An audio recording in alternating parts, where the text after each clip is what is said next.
नहीं चलेगी। तरफ सरकार बोलती है बेटी ये बचाओ बेटी पढ़ाओ, आज बेटियों को 4-4 साल हो गए। पिछड़ा क्षेत्र है हमारा जिला, वैसे ही हमारी बहनों को हम बाहर पढ़ने नहीं जाने देते।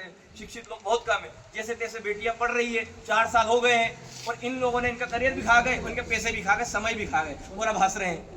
बेवकूफों को शर्म आनी चाहिए इनको। शिक्षा के किसी नेताओं के फोन लगाने से प्रवीण यादव डरता नहीं है। किसी को फोन लगाओ, किसी प्रशासनिक अधिकारी को लगा लो, मेरे को कोई फर्क पड़ने वाला नहीं है। और मैं तो यही बोल रहा हूँ आप सभी से, फिर एक बार रिपीट कर रहा हूँ कि ना हम सफर से निकलेगा, ना हम सफर से निकलेगा, ना हम नसी से निकलेगा। हमारे पैर का काटा है, आपके पैर का काटा है, मेरा काटा है, तो हम एक दूसरे को हम स्टूडेंट ही फील कर सकते हैं कि हमारे साथ क्या दिक्कत है। तो ना हम सफर से निकलेगा, ना हम नशी से निकलेगा, हमारे पैर का काटा है, हम ही से निकलेगा। अगर की रेट मुझको एड़िया रगड़ने दे, मुझे मालूम है पानी यही से निकलेगा। बोलो बोलो भारत माता की जय, भारत माता की जय। ताला लगाएंगे, इधर गेट में लगाएंगे, उधर भी गेट में लगाएंगे। बात करो, संविधानिक तरीके से अपन लोकतांत्रिक तरीके से बात कर रहे हैं। मैडम और सर का कहना भी, क्योंकि उनसे अपन पहली बार मिले, थाने में हमने कहीं ना कहीं बातचीत की थी, थाने में भी बात हुई थी हमारी, जिलाधीश महोदय के नाम विज्ञापन दिया।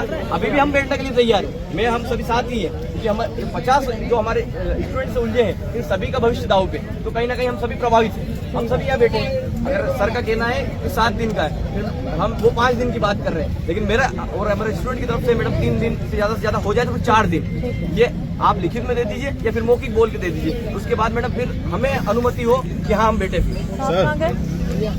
सर आदरणीय और आप बिल्कुल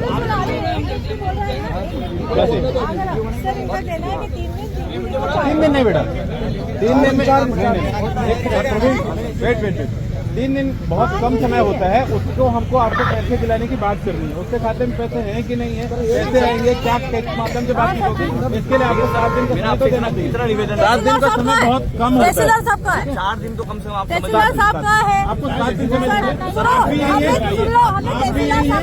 आप भी यही है, मैं भी यही हूँ, क्लियर है।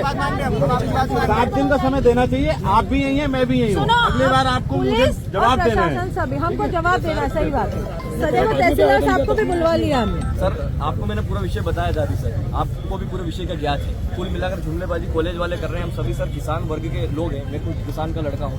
10-10, 15-15 हज़ार रुपए महीने के आते हैं, कैसे आते हैं वो हमें पता है। इनके पास चाय के पैसे नहीं है, रूम रेंटर से रह रहे हैं सर। एक तरफ सरकार बोलती है बेटियां पढ़ाओ बेटियां बचाओ, और दूसरी तरफ ये हाल है सर, जो बेटियां है वो सुसाइड नोट लिख रही है सर। अभी हम जाएंगे भी, वो बोल रहे कलेक्टर मैडम के सामने भी देंगे, लेकिन अब जब आखिरी में सर आप सभी आए, प्रशासनिक अधिकारी आए हैं, तो आपसे इतना आग्रह है कि 5 दिन के अंदर आप सर 5 दिन के अंदर आप किसी भी तरीके से कार्रवाई करवाइए सर, नहीं तो सर हम यही लेटेंगे, वाहन हमारे ऊपर चढ़े तो जिम्मेदारी इसकी शायद नौबत नहीं आएगी, इसकी नौबत नहीं आएगी। मैं एक बार कोशिश करूंगा कि आपको ये दोबारा आपको